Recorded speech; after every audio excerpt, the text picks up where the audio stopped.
Hello, today I want to show you how to use and the importance of using the campaigns tool within HubSpot. So in order to get to the campaigns tool, you want to go under marketing and scroll down to where you see campaigns. You're going to go ahead and select that button, and you can see that for testing purposes, we have set up a few test campaigns here. So let me go ahead and show you what it looks like when you have assets attached to a campaign. So for example, this is one that we have no assets attached to. Let me show you one that we do. I think it's this one. Yes, okay. So we have assets attached here. So you can see we have an ad campaign attached. We have a few emails attached. And then we have a workflow attached. Again, this is all testing data, so it's nothing that it's actually legitimate. But for example, if you needed to add an asset, you can do so a few ways. The easiest way, in my opinion, is as you're setting up that asset, just add it to the attached campaign. So for example, I'll go with this test email. If I hit edit email, I go into the settings, I can automatically attach it to the campaign here. Conference campaign, and then I would hit review and update, and I would go ahead and update that there. So in my opinion, that's the easiest way, is as you're creating these assets, go ahead and attach the campaign right then and there. Now, if you already created a bunch of assets, you forgot to create the campaign or you forgot to attach it, then you can go ahead and go into that specific campaign and hit add assets. You can see you can add ad campaigns here. You can add blog posts, CTAs. So CTAs are call to actions. We can dive into that a little bit more in a different video. But basically CTAs are kind of like buttons or links, but it allows you to track the data versus just a regular link that, isn't an email. It's not as trackable. Emails you can add, which I just showed you how to do that. Forms you can add as well. So let's say I wanted to add in this contact form for the specific campaign. I could hit that. And then you can also do landing pages. Let's just add one of those, for example. Marketing events. This is brand new. We haven't created any to add, but if we needed to do that, that would be here. Social posts, static lists, web pages, as well as workflows. So workflows can also be added into assets. I'm just going to add this one as an example, and then I'm going to hit save. So I added 3 new assets.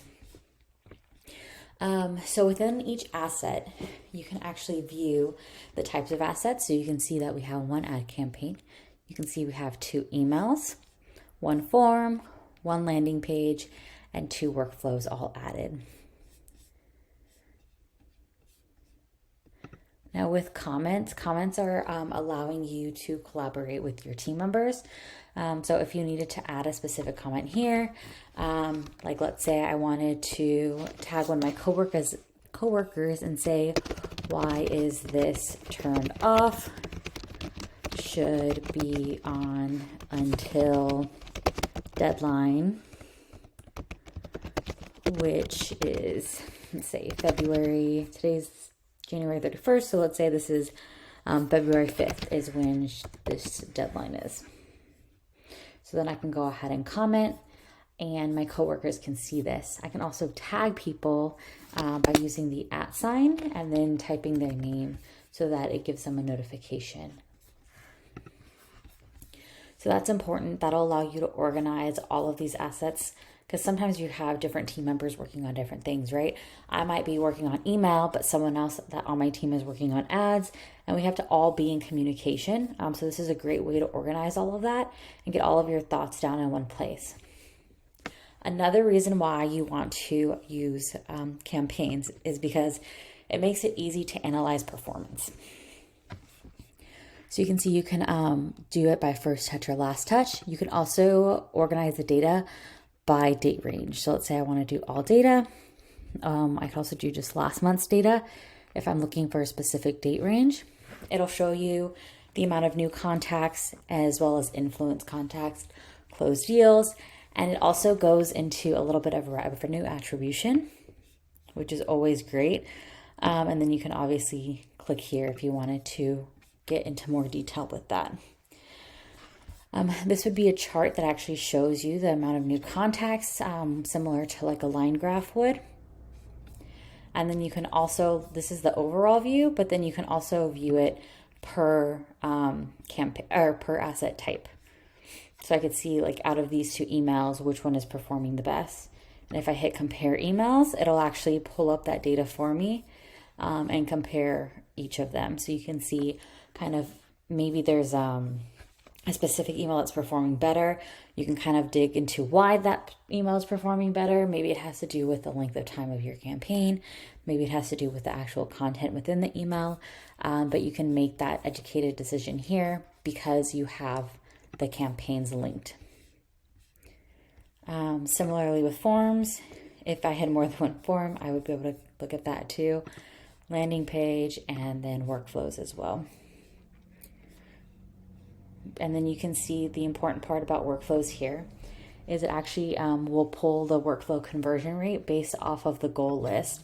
So within the workflow, just pulling this as an example,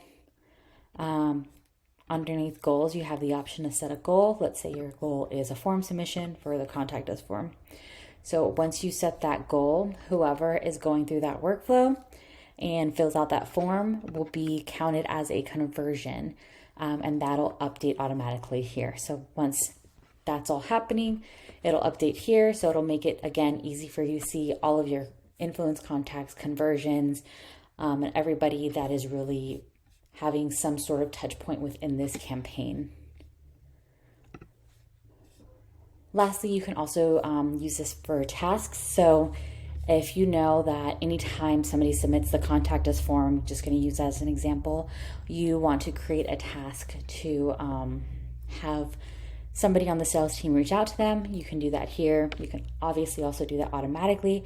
As long as you have that asset tied here, it'll keep track of those for you as well. But yeah, that's an overview on campaigns. That tells you a little bit more about what to expect when you're using campaigns and why you should be using campaigns.